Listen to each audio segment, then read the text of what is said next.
Cientista brasileiro conduz estudo nos Estados Unidos e descobre remédio mais eficaz que a aspirina. Brasileira presidente do Banco do Brasil é eleita uma das 100 mulheres mais poderosas do mundo pela Forbes. E imigração, Fronteira Sul sofre com um novo pico de travessias e fechamento de postos de entrada. Comunidades latinas estão crescendo nos Estados Unidos e alterando o perfil eleitoral de regiões como Nevada. E tem todos os detalhes sobre a Semana de Arte em Miami, que este ano faz uma linda homenagem a um importante pintor brasileiro. A exposição na Casa Brasil é gratuita e estará disponível ao público até este sábado, dia 9. E durante toda a semana, o público pode conferir as outras exposições paralelas que acontecem em diversas regiões de Miami.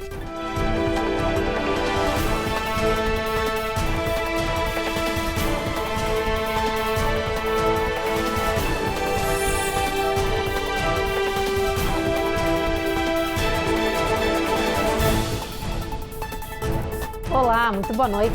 Boa noite. A gente começa essa edição falando de um brasileiro que está fazendo a nossa comunidade se encher de orgulho aqui nos Estados Unidos. Gente, ele conduziu um estudo internacional sobre anticoagulantes. E descobriu uma droga comum que é muito mais eficaz que a aspirina. Ela pode reduzir em mais de 30% o risco de um AVC em pacientes de risco. A reportagem é da Eloá Orazen.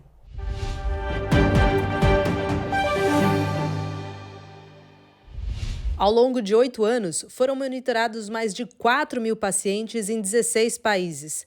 A maior pesquisa mundial sobre o anticoagulante apixabana foi coliderada por um cardiologista brasileiro, e as conclusões podem mudar a medicina internacional e salvar muitas vidas. O médico Renato Lopes, professor da Universidade de Duke, foi um dos profissionais que conduziu o estudo que provou que a apixabana é mais eficaz que a aspirina e pode reduzir em até 50% o risco de derrame em pessoas com arritmia cardíaca. A gente mostrou que sim, anticoagular diminuiu o risco de AVC e embolia sistêmica em 37%. Mas mais do que isso, os AVCs fatais e muito incapacitantes, ou seja, os mais graves de acordo com a escala de Rankin modificada, essa diminuição foi de 50%. Então, realmente, a gente evitou muita perda de massa cerebral, isquemia cerebral, que são irreversíveis ou que levam à morte. 45% dos AVCs nos doentes recebendo aspirina foram AVCs fatais. Então vejam como realmente a anticoagulação foi benéfica nesse sentido. Na medicina, assim como na física, toda ação tem uma reação. No caso deste estudo, o medo era que o anticoagulante aumentasse demasiadamente o volume de sangramento, o que de fato ocorreu. Mas os autores da pesquisa salientam que isso não implica em risco de vida. E nós já sabíamos que ia ter um preço a se pagar. E o preço foi sim um aumento de sangramento, um aumento de sangramento maior, mas interessantemente não houve aumento de sangramento fatal, não houve aumento de sangramento em órgão crítico, não houve aumento de sangramento que precisasse de medidas muito intensivas e não foram sangramentos que levaram à instabilidade hemodinâmica. Então é um estudo que, apesar de as pessoas às vezes acharem, mas diminuiu o AVC, mas aumentou o sangramento. Mas não pode ser uma análise tão simplista, porque, na verdade, as severidades dos AVCs que foram prevenidos foram muito maiores do que a severidade dos sangramentos que potencialmente foram causados. Que incrível!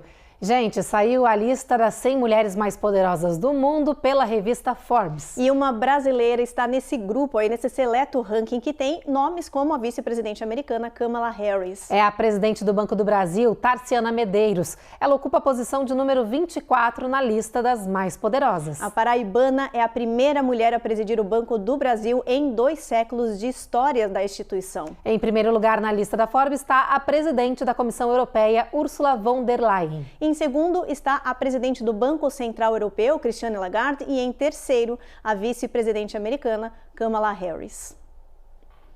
Bom, agora a gente fala sobre a crise na fronteira, porque voltou a aumentar em números assustadores a quantidade de imigrantes que chega diariamente ao país após essa travessia ilegal. Apenas nas últimas 24 horas, mais de 3.000 pessoas pediram asilo rente ao muro, segundo as autoridades. E o epicentro dessa crise continua sendo a cidade de Eagle Pass, no Texas. O novo pico de imigrantes recém-chegados à fronteira sul força milhares de pessoas a esperar do lado mexicano sem água, comida ou abrigo para conseguir ter seu caso processado. É o que acontece com a Loreanes e seu filho de 3 anos. Eles vieram da Venezuela. Nas últimas semanas, as autoridades federais fecharam temporariamente 2 áreas de travessia e estão redirecionando os imigrantes para outros portos de entrada, que já estão superlotados. No setor de Del Rio, as apreensões de imigrantes já passam de 2.500 por dia.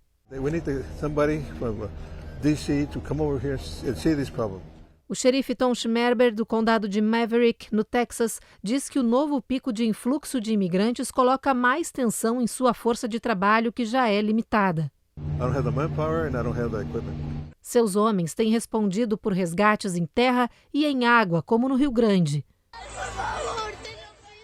Aqui, os agentes tentam reanimar uma mãe que se afogou, enquanto seus filhos gritam desesperados.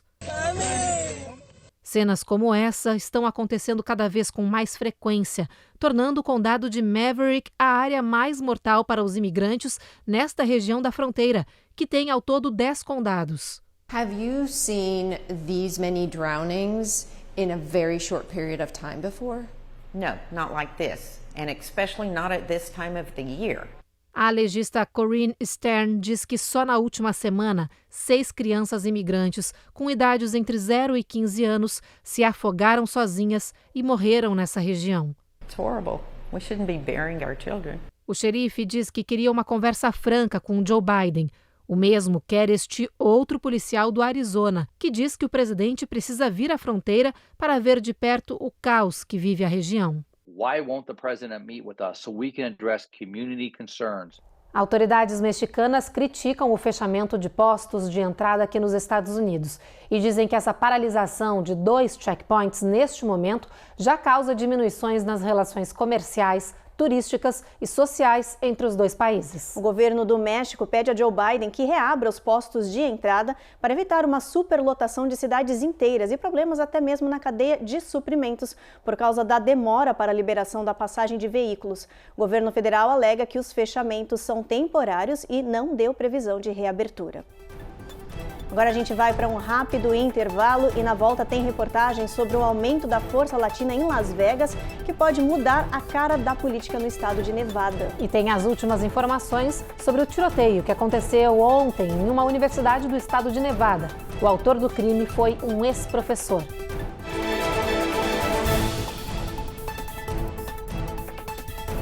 Américas no ar. Oferecimento. Reserve Ship. Melhore agora a sua qualidade de vida. TapTap Send. Envie agora um Pix para o Brasil e o melhor, sem taxa de envio. Use o código Record TV e ganhe $15 em envios mínimos de $25. Foi.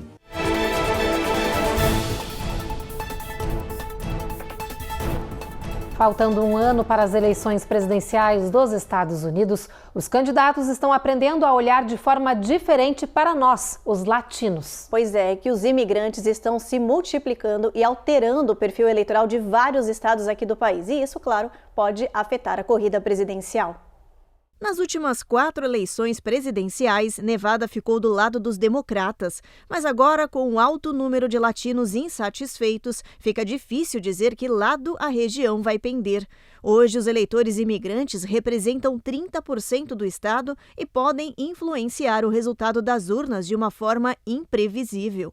It's amazing the political power the Hispanics are creating here in the state of Nevada. É incrível o poder político que os hispânicos estão criando em Nevada, disse Antônio Munhoz, que é latino e também cidadão norte-americano. Nestas eleições, a disputa será acirrada. É que muitos latinos que eram democratas mudaram de lado e agora querem votar nos republicanos. Um exemplo é a hispânica Valéria Gurr. Ela tem um filho de 6 anos e quer um presidente republicano que cuide da segurança e das escolas. I will vote for the candidate that support my views on a school choice. Já a corretora de imóveis Olia Sanches vai no sentido oposto. Desta vez, ela vai votar nos democratas por questões econômicas e justifica o voto dizendo: o antigo Partido Republicano não existe mais. It does not exist anymore. Além de Nevada, os latinos também estão tendo uma forte influência eleitoral em outros estados americanos. No Arizona, eles representam 32% do público votante. Na Geórgia, 10%. Na Pensilvânia, 8%. Essas comunidades estão em crescimento constante e não se apegam a partidos como os americanos. Eles vão atrás de propostas e resultados. Os latinos representam o segundo maior grupo de eleitores no país, cerca de 34,5 milhões de pessoas que estão aptas a votar. Agora as últimas informações sobre o atentado de ontem na UNLV, a Universidade de Nevada, em Las Vegas. Segundo a polícia, 3 pessoas morreram e outra ficou ferida após um atirador abrir fogo contra os estudantes dentro do campus. O suspeito, que também está morto, era um ex-professor da faculdade chamado Anthony Polito, de 67 anos. Esse ataque marca o tiroteio escolar de número 80 somente neste ano aqui nos Estados Unidos, de acordo com uma análise da rede de notícias CNN. Após mais essa tragédia, o presidente Joe Biden emitiu uma declaração convidando o Congresso norte-americano a aprovar uma proibição de armas de assalto no país.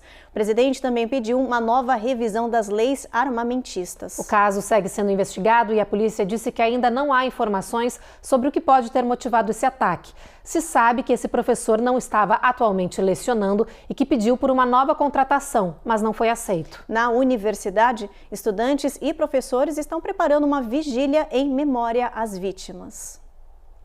Mudando de assunto, a gente fala sobre a guerra no Oriente Médio. Israel divulgou imagens de soldados caminhando na segunda maior cidade da faixa de Gaza em busca de armas e terroristas do grupo Hamas. Em Israel, o governo autorizou a entrada de ajuda humanitária no enclave palestino. As últimas informações da guerra você vê agora com a correspondente da Record em Tel Aviv, Denise Odorici. Israel anunciou que vai aumentar a quantidade de combustível enviado para o sul de Gaza. O objetivo é aliviar a crise humanitária e evitar a disseminação de doenças.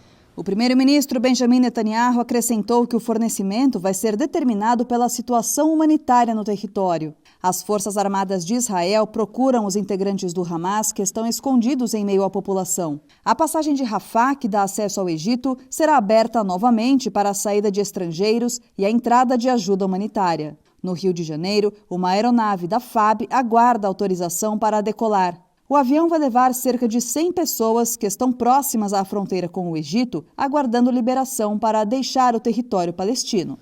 De Tel Aviv, Denise Odorici, para o jornal Américas no Ar. No próximo bloco, temporada de holidays marca aumento no número de golpes e a gente te traz dicas sobre como ficar alerta. E tem também os detalhes das hospitalizações por transtorno alimentar pediátrico que está aumentando e muito aqui no país.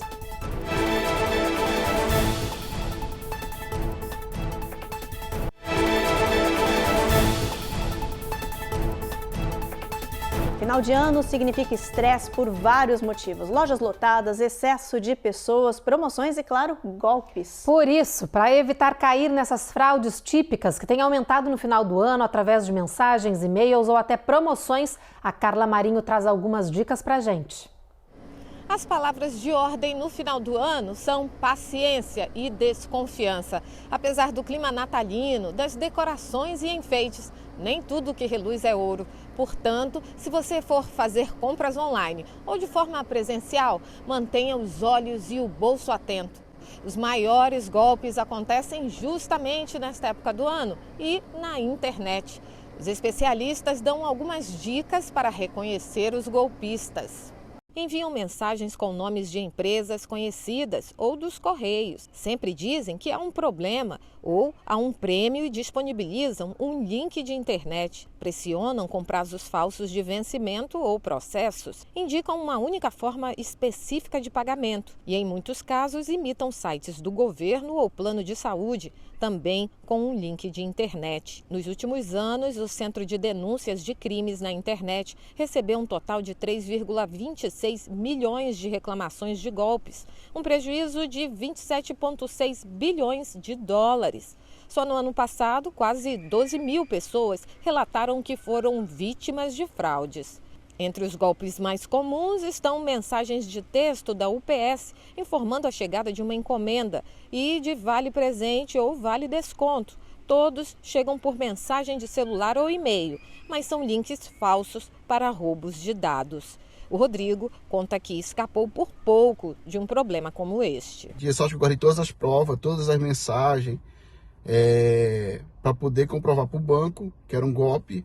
Eles pegam as pessoas de surpresa e engana mesmo. Os especialistas lembram para nunca fornecer dados pessoais, bloquear chamadas ou mensagens suspeitas, desconfiar de brindes e presentes online e nunca clique em nenhum link. Se você tiver dúvidas ou se for uma empresa que você fez compras, ligue para o local e certifique-se de que a mensagem é verdadeira e resolva o problema pessoalmente. Agora a gente muda de assunto para falar sobre um alerta médico importante. Os pediatras do país estão destacando o grande aumento no número de internações de crianças e adolescentes por transtornos alimentares, aqui e também no Canadá. Um levantamento do JAMA Network apontou que o número de hospitalizações de menores de idade com desordem alimentar aumentou 139% nos últimos anos. O estudo destacou que adolescentes entre 12 e 14 anos são as maiores vítimas. As internações nessa faixa etária saltaram quase 200% para meninos e meninas. Os especialistas dizem que entre os motivos desse aumento alarmante estão os transtornos mentais, como ansiedade, depressão e baixa autoestima. Muitos jovens acabam canalizando suas frustrações em distúrbios alimentares. Os maiores problemas que os médicos estão registrando são anorexia e bulimia nervosa. Os especialistas acreditam que muitos desses comportamentos alterados tenham relação direta com a internet e as redes sociais. Eles pedem para os pais ficarem atentos às crianças e, ao notarem mudanças de comportamento, não esperarem para levar ao médico e descobrirem a causa. Ainda falando de alimentação, a gente traz agora um alerta do CDC, o Centro de Controle e Prevenção de Doenças aqui no país. É que um famoso prato vendido em mais de 4.200 lojas da rede Walmart foi colocado em recall por causa de contaminação.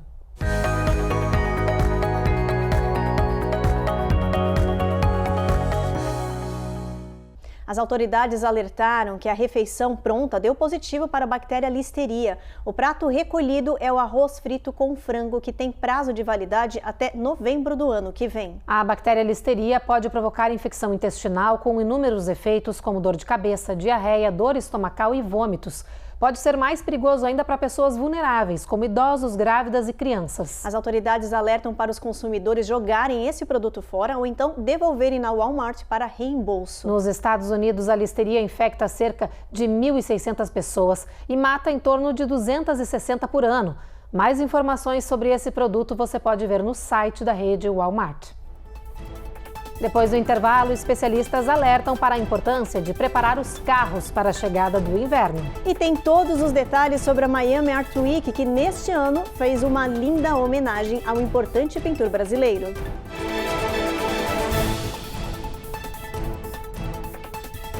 Américas no Ar. Oferecimento. Reserve Ship. Melhore agora a sua qualidade de vida. TapTap Send. Envie agora um Pix para o Brasil e o melhor, sem taxa de envio. Use o código Record TV e ganhe $15 em envios mínimos de $25. Tap. Foi.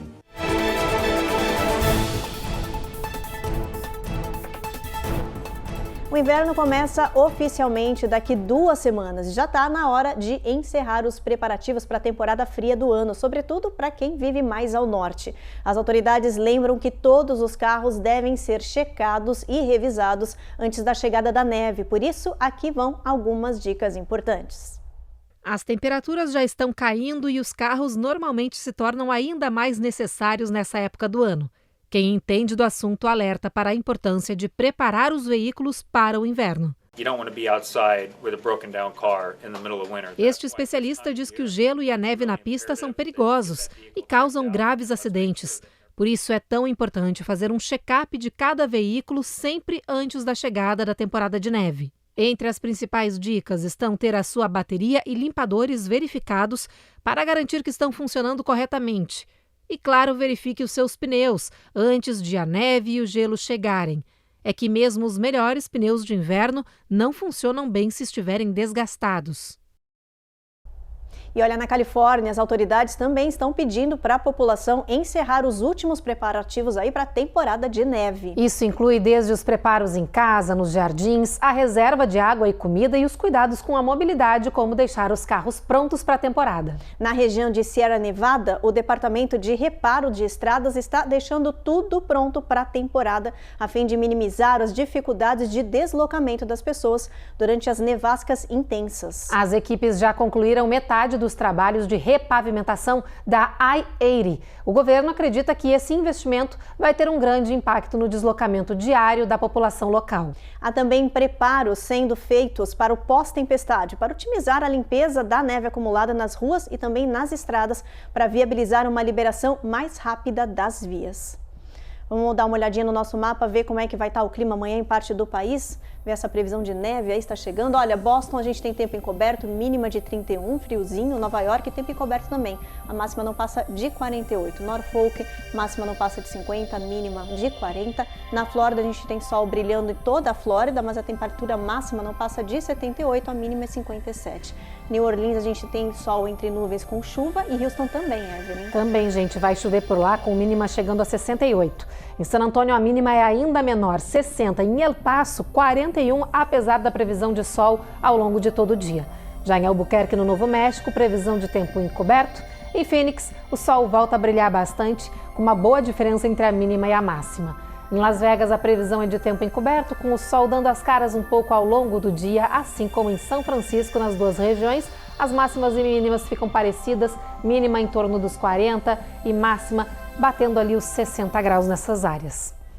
E para quem mora no sul da Flórida, a gente tem agora uma boa notícia. Começou a Miami Art Week. São diferentes exposições espalhadas pela cidade de Miami para agradar todos os gostos. Com certeza. Olha, o Brasil também está participando dessa Semana de Arte com uma exposição gratuita de artistas contemporâneos que fizeram releituras das pinturas de Portinari, como mostra agora para a gente a repórter Cone Rocha. Casa lotada, muita animação e homenagem à arte brasileira. A terceira edição da mostra Casa Brasil, na tradicional Semana de Arte de Miami, aconteceu dentro da galeria Emporium Brazil Design Gallery. Quem foi até lá pôde conferir diferentes obras de arte inspiradas no modernista Cândido Portinari. O evento deu destaque a 9 artistas brasileiros, com a curadoria de Jade Matarazzo e o apoio do Consulado Geral do Brasil em Miami. Eu acho que para a comunidade é uma oportunidade de conhecer exemplos excepcionais de qualidade artística produzida por brasileiros. É uma oportunidade de conhecer frequentemente novos talentos nessas artes. É também uma oportunidade de retomar contato com alguns exemplos clássicos da arte do design do Brasil. A gente vê aqui exemplos do design de móveis do Brasil, que é uma tradição fortíssima, lado a lado com novos artistas plásticos. Então, você vê tanto a qualidade da tradição quanto a qualidade dos novos expoentes. A exposição na Casa Brasil é gratuita e estará disponível ao público até este sábado, dia 9. E durante toda a semana, o público pode conferir as outras exposições paralelas que acontecem em diversas regiões de Miami e a famosa Art Basel entre os dias 8 e 10 de dezembro, domingo, no Miami Beach Convention Center. Bem bacana, não esquece, hein? Essa mostra aí dura, essa exposição em todo Miami até o final de semana, né, Evelyn? Isso aí, imperdível. Bom, o Jornal Américas no ar então termina agora. Você fica com mais um episódio da reapresentação de Jezabel. E a gente volta a se encontrar de novo amanhã, 7h30 da noite, Eastern Time. A gente te espera. Uma boa noite, gente. Boa noite.